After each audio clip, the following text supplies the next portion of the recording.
Welcome back. Just a day to go until the end of President Trump's first 100 days in office, and new polling is showing a considerable drop in his approval, including in some of his key issues. A number of recent polls show Trump underwater, with more than half of Americans disapproving of his performance overall. And when you look at issues like immigration and the economy, where he was previously strong, Trump's numbers are upside down there as well.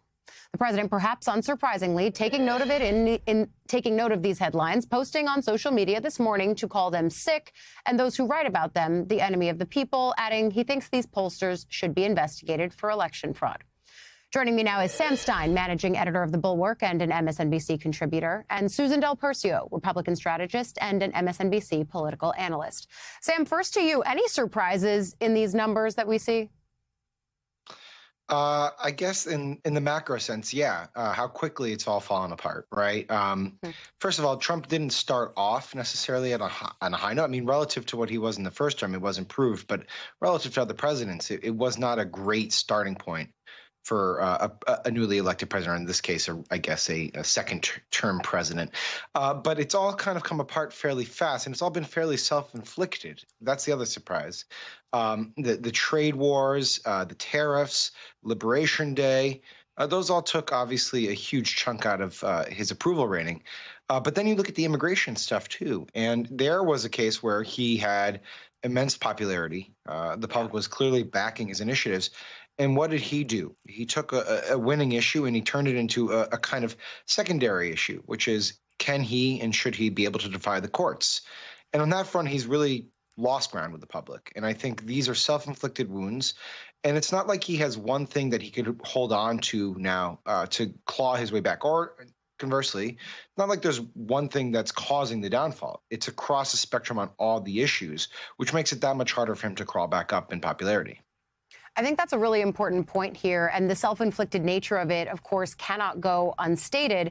But, Susan, we've seen immigration be a consistently key issue for Trump as he continues to push his mass deportation efforts. But, again, the polling shows, as Sam mentioned, that a majority of Americans do not approve.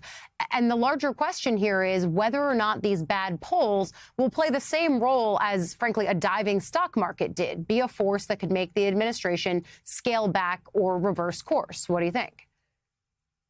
Well, first, I think when it comes to the immigration numbers going down, and Sam touched on this, it's about the due process and also what the messaging was. He was going to take violent criminals and deport them.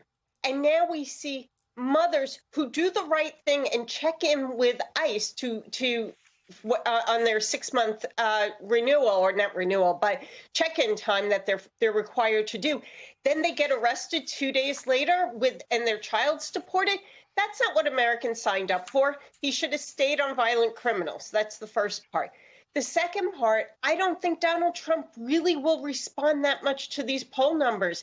He's gotten away with a lot thus far with just his base. As long as his base holds for him, he got through January 6th, he got through having a mugshot, and he got through 34 felony convictions.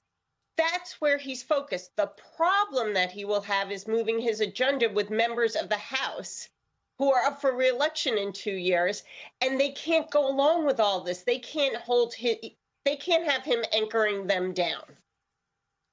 I think that's the really important connection piece there, because, Sam, we talk about immigration. We can also talk about the economy, because in the Washington Post ABC Ipsos poll, 53% say the economy is worse since Trump took office. 72% believe Trump's policies will cause a recession. We've also heard those warnings from Wall Street. So is it sentiments like these that could ultimately upend an election? And I think the if there, Sam, is if it can be sustained, which then, of course, puts the onus on Democrats to carry this issue of the economy as a through line from now all the way until next November.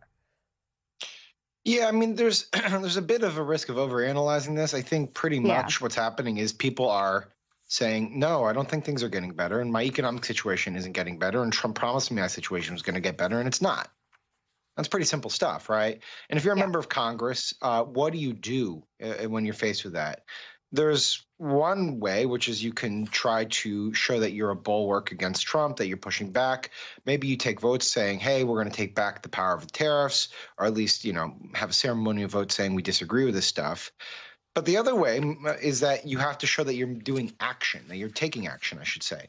And there's really, frankly, only one vehicle for them to do that in, and that's this reconciliation vehicle. So conversely, or ironically, perhaps, the floundering popularity numbers, the feeling of unease that many voters have about the economy could compel Republicans to say, no, we have to do something. We can't just sit on our hands. We have to show that we're giving the voters something.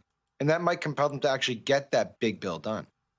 And we are watching these competing interests on Capitol Hill as they start to come back to town after a 2-week recess. You've got the budget hawks, of course, who are saying they need to see more than $1 trillion in cuts. You've got more moderate members saying they won't accept anything that includes cuts to Medicaid, despite the fact that almost definitely we're going to see those cuts because the Energy and Commerce Committee can only cut from so many other places.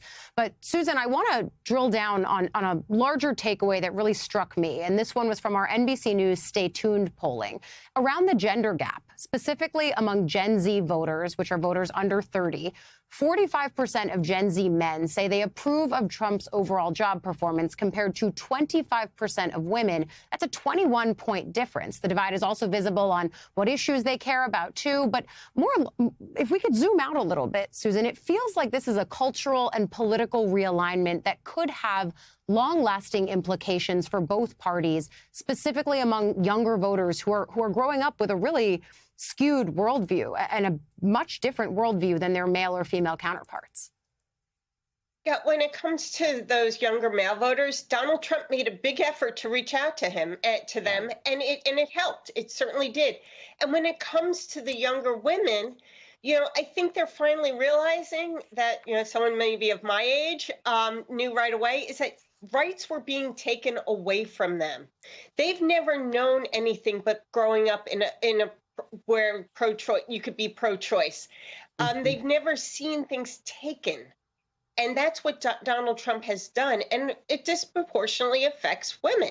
It's not surprising to see women on cultural issues finding Donald Trump as a bully, for example. So those do play. And again, going to those midterm elections, which it all comes down to in a lot of ways, women tend to show up in those midterm elections if properly motivated. So the Democrats are equally challenged because they don't have a message. But if they could get one, they could probably bring out those women. Yeah, I think, Sam, the same question, though, on the other side of the gender equation, which is what do Democrats have to do to start appealing to some of these male voters, both across the board, but specifically with young men that veered away from the party?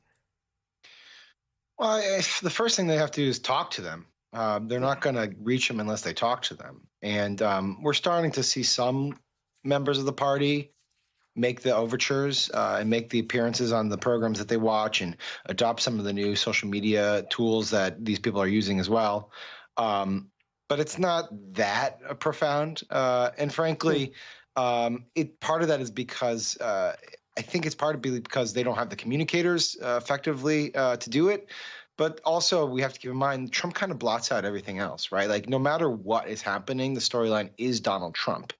And he does have a better hold on those voters than he does on their female counterparts in that generational cohort. But it is slipping. And I think, if I were the White House, I would find that troubling because that's the place where you invested tons of resources, made tons of overtures and outreach. If that starts to slip, then you're in real trouble. Democrats do have to make a play for it. But I think ultimately, this really does come down to Trump and whether in a referendum on his legacy and his time in office. Yeah, as it so often does, and as midterms, the first year midterms after a presidential so often do, always a referendum. The always profound Sam Stein and Susan Del Percio, thank you both for coming on with us.